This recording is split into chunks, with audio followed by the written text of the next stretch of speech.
قومی آواز کے ناظرین خوش آمدید۔ لائٹ تو ہے مگر بلب مت جلانا، یہ حال اس وقت آذربائیجان کے سرحدی علاقوں کا ہے۔ دنیا کو صرف یہ معلوم ہے ہلکی پھلکی لڑائی آرمینیا اور آذربائیجان کے درمیان جاری ہے، لیکن دوستو حقیقت اس کے برعکس ہے۔ جتنا خوف کچھ روز قبل آرمینیا میں تھا، اس سے کہیں زیادہ خوف اس وقت آذربائیجان کے سرحدی علاقوں میں بھی ہے۔ اس وقت آذربائیجان آرمینیا جنگ ایک نئے موڑ میں داخل ہو چکی ہے اور ڈر ہے کہیں یہ جنگ دوسرے ممالک تک بھی پھیل نہ جائے، کیونکہ اب آرمینیا کی حمایت میں صہیونی طاقتیں کھل کر سامنے آنے لگی ہیں۔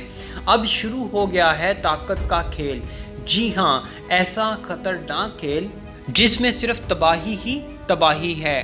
آج کی ویڈیو میں ایسی تشویشناک خبر دینے جا رہے ہیں جو نہ صرف آذربائیجان بلکہ مسلم امہ کے لیے بھی ایک انتہائی بری خبر ہے۔ دوستو، ویڈیو میں آگے بڑھنے سے قبل اگر آپ نے قومی آواز کو ابھی تک سبسکرائب نہیں کیا تو اسے سبسکرائب اور بیل آئیکن پر کلک ضرور کریں، کیونکہ یہ میری اور آپ کی نہیں بلکہ پوری قوم کی آواز ہے۔ دوستو، ترکی کا دوست سمجھے جانے والے روس نے آذربائیجان کی حمایت کرنے والے ترکی کے 9 ڈرونز مار گرائے، جس کے بعد دونوں ممالک کے درمیان جنگ اب یقینی ہو چکی ہے۔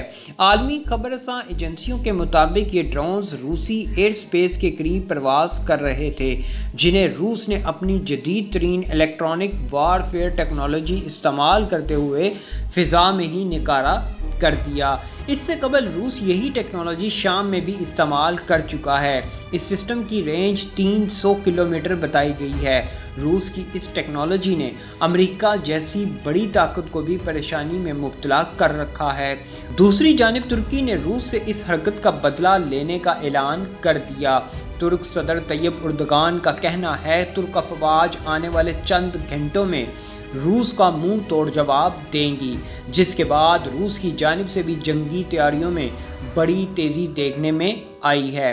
ماہرین کی جانب سے کہا جا رہا ہے کہ اگر روس اور ترکی کے مابین جنگ چھڑتی ہے تو یہ پوری دنیا کو اپنی لپیٹ میں لینے کی سکت رکھتی ہے۔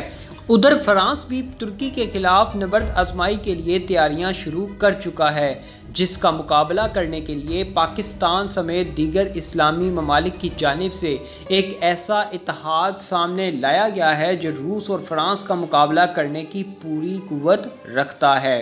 دوستو، فرانس کے صدر نے کہا ہے کہ انہیں ترکی کی جانب سے جنگی نوعیت کے اشارے ملنے پر سخت تشویش ہے، جبکہ ترکی نے کہا ہے کہ وہ ناگورنو قرباخ پر کنٹرول حاصل کرنے کے لیے آذربائیجان کی بھرپور مدد کے لیے تیار ہے۔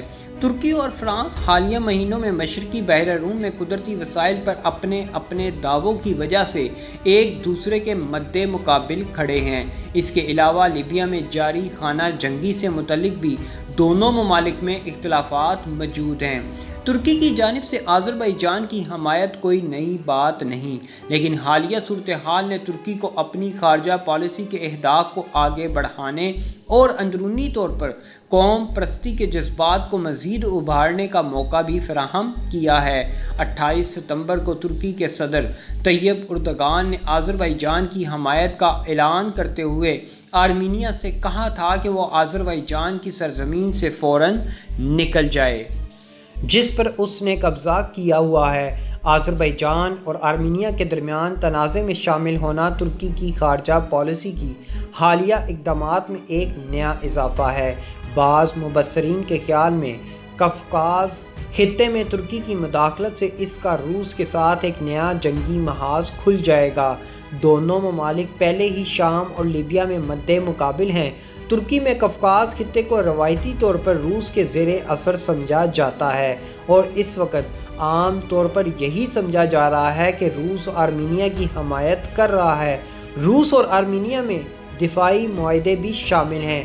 ترکی کی سرحد کے پاس اور آرمینیا کے شہر گیومری میں روس کا ایک فوجی اڈہ بھی ہے۔ ترکی کے حریت اخبار کے مطابق حالیہ واقعات ظاہر کرتے ہیں کہ خطے کے 2 بڑے ممالک روس اور ترکی کے بغیر اس خطے میں صورتحال کو معمول کے مطابق نہیں رکھا جا سکتا۔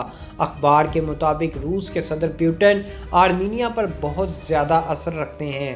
ترکی نے قفقاز میں اقدامات کرتے ہوئے ہمیشہ روس کو ایک بڑی حقیقت کے طور پر ذہن میں رکھا ہے۔ ترکی محاذ آرائی کے بجائے تعاون کو ترجیح دیتا ہے، لیکن روس کی جانب سے ایسا رویہ دیکھنے میں نہیں آتا۔ روس اس صورتحال سے خوش ہے کیونکہ ان جھڑپوں کے نتیجے میں آرمینیا کی انتظامیہ میں اگر کوئی روس مخالف سوچ تھی تو اس کا خاتمہ ہو گیا ہے۔ دوستو، آذربائیجان ترکی کے لیے بہت اہم ہے کیونکہ ترکی اپنی ضرورت کی توانائی کا ایک بڑا حصہ آذربائیجان سے درآمد کرتا ہے۔ اطلاعات کے مطابق اس سال مئی میں ترکی نے اپنی ضرورت کی 1/3 گیس آذربائیجان سے درآمد کی۔ آذربائیجان نے اس کے علاوہ بحیرہ روم میں ترکی کی بندرگاہ سہین پر بحیرہ کیسپیئن کا تیل بھی پہنچایا۔ حالیہ برسوں میں گیس کی درآمد کے لیے ترکی کا روس پر انحصار کم ہوا ہے۔ اسی وجہ سے بعض مبصرین کا کہنا ہے کہ روس کی کوشش ہے کہ ترکی اور آذربائیجان کے درمیان توانائی سے متعلق تعاون میں رخنہ ڈالا جائے۔ وہ چاہتا ہے کہ ان دونوں ممالک کے درمیان رکاوٹیں موجود رہیں۔ ترکی کی نیوز ویب سائٹ کے مطابق روس کے ساتھ ہمارا گیس معاہدہ 2021 میں ختم ہو رہا ہے، جس کے بعد ہم ٹرانس اناٹولین گیس پائپ لائن کے ذریعے اپنی گیس کی ضرورت کو آذربائیجان سے پورا کریں گے۔ یہ پائپ لائن آذربائیجان کی گیس کو یورپ تک پہنچانے کا ذریعہ ہے۔ روس کے لیے یہ صورتحال کافی ہے کہ وہ آذربائیجان اور آرمینیا کی سرحد پر مسئلہ پیدا کرے۔ دوستو، دوسری جانب ترکی کے عوام میں آذربائیجان کی بڑے پیمانے پر حمایت کی وجہ وہ قریبی تعلقات ہیں جو لسانی، نسلی اور ثقافتی بنیادوں پر قائم ہیں۔ ترکی میں ان تعلقات کے بارے میں کہا جاتا ہے 2 ریاستیں ایک قوم۔ خارجہ پالیسی کے بارے میں ترکی کی قادر خیز یونیورسٹی کے ایک جائزے میں 65% سے زیادہ لوگوں نے کہا کہ آذربائیجان ترکی کا سب سے قریبی دوست ہے۔ یہ سروے اس سال جون میں کیا گیا تھا۔ آذربائیجان اور آرمینیا کے درمیان حالیہ جھڑپوں میں ترکی کے اعلیٰ حکام اور میڈیا میں اپنے آذربائیجانی بھائیوں کے لیے زبردست حمایت دیکھنے میں آئی ہے۔ حکومت کے حامی اخبار حریت کے ایڈیٹر ان چیف احمد حاکن نے 28 ستمبر کو لکھا کہ ہمارے الفاظ ایک جیسے ہیں، ہماری ثقافتی بنیادیں ایک جیسی ہیں، ہمارے لوک گیت ایک جیسے ہیں۔ حالیہ واقعات کے دوران میں ویسا ہی محسوس کر رہا ہوں جیسا کہ آذربائیجان کے مظلوم لوگ محسوس کر رہے ہیں۔ 90 کی دہائی کے ابتدا میں آذربائیجان اور آرمینیا کے درمیان نگورنو قراباخ کے معاملے پر جنگ کے دوران ترکی نے آذربائیجان کو اسلحہ دیا تھا اور اپنے فوجی ماہرین بھی بھیجے تھے۔ سن 2010 میں دونوں ممالک نے باہمی تعاون اور فروغ کے معاہدوں پر دستخط کیے تھے۔ اس سال جولائی میں جب آرمینیا اور آذربائیجان کے درمیان جھڑپیں ہوئیں تو ترکی نے آذربائیجان کے ساتھ اپنے تعلقات مزید مضبوط کر لیے۔ 29 جولائی سے اگست کے وسط تک ترکی اور آذربائیجان کی زمینی اور فضائی افواج نے آذربائیجان میں مشترکہ مشقیں کیں۔ ترکی کی دفاعی صنعت کے سربراہ اسماعیل دامر نے اس وقت آذربائیجانی حکام سے کہا تھا کہ ترکی کے ڈرون، گولہ بارود، میزائل اور الیکٹرانک جنگی نظام ہمیشہ آذربائیجان کی کمانڈ میں رہیں گے۔ اطلاعات کے مطابق حالیہ جھڑپوں کے دوران آذربائیجان نے ترکی کے مسلح اور غیر مسلح ڈرون استعمال کیے۔ ترکی کے ڈرونز کو حالیہ برسوں میں بین الاقوامی توجہ اس وقت حاصل ہوئی جب انہیں ترکی کی جانب سے شام اور لیبیا میں کارروائیوں اور کرد ملیشیا کے خلاف استعمال کیا گیا۔ آرمینیا نے 28 ستمبر کو کہا تھا کہ ترکی براہ راست اس جنگ میں ملوث ہے اور آذربائیجان ترکی کا اسلحہ ہی استعمال کر رہا ہے، جن میں ڈرون بھی شامل ہیں۔ آرمینیا نے ترکی پر یہ الزام بھی لگایا کہ وہ شام کے حکومت مخالف جنگجوؤں کو بھی آذربائیجان منتقل کر رہا ہے۔